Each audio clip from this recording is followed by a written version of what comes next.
घूमती हुई पहाड़ियों और बड़बड़ाती नदियों के दरमियान वाक़े एक पुराने गांव में वीर नामी एक लड़का रहता था। वीर के पास एक खास तहफ़ा था, वो सितारों की ज़बान समझ सकता था। हर रात वो एक छोटी सी पहाड़ी पर बैठकर चमकते आसमान को देखता, बुर्जों की सरगोशियों की कहानियां सुनता। एक रात जब वीर सितारों को देख रहा था, इसने हवा के झोंके से एक नर्म दौड़ धन की आवाज़ सुनी। पिरफ्तन मौसीकी के बाद उसने एक कदीम बल्लूद के दरख्त के नीचे पड़ी एक जादुई बांसुरी दरियाफ़त की।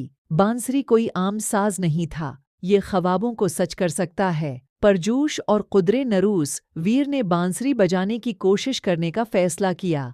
उसकी हैरत में नोट पूरे गांव में गूंजने लगे और अगली सुबह हर कोई अपने पसंदीदा ख्वाबों को पूरा करने के लिए बीदार हुआ।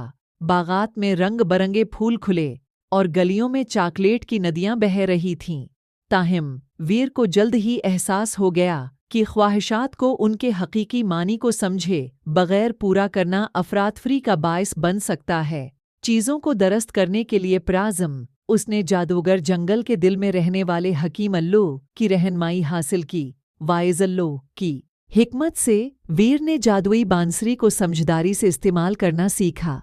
उसने ऐसी धुनें बजाएं जो न सिर्फ फौरी ख्वाहिशात बल्कि गांव में देरपा खुशी और हम आहंगी भी लाए। फूल खुल गए और चॉकलेट की नदियां त्यौहार की तकरीबात के दौरान एक खुशगवार दावत बन गईं। इस दिन से वीर जादुई बांसुरी का मुहाफिज बन गया, इस बात को यकीनी बनाते हुए कि गांव खुशी और कहकाओं से परवान चढ़े। हर रात सितारों के आसमान के नीचे इसने ऐसी धुनें बजाईं जो गांव वालों के ख्वाबों की बाज़गश्त करती थीं, उनकी ख्वाहिशात को मुश्तरका खुशी और इज्तिमाई जज्बे के लम्हात में बदल देती थीं। और यूं वीर के ख्वाबों का गांव एक ऐसी जगह बन गया जहां हर दिल को अपना राग मिल गया और चांदनी में ख्वाबों का जादू रक्स कर गया। प्यारे बच्चों, हर ख्वाब सच्चा नहीं होता और ख्वाब तो सिर्फ अल्लाह ही सच करते। ये तो बस आपके लिए एक कहानी थी जिसका हकीकत से कोई ताल्लुक़ नहीं। अल्लाह हाफ़िज़ प्यारे बच्चों।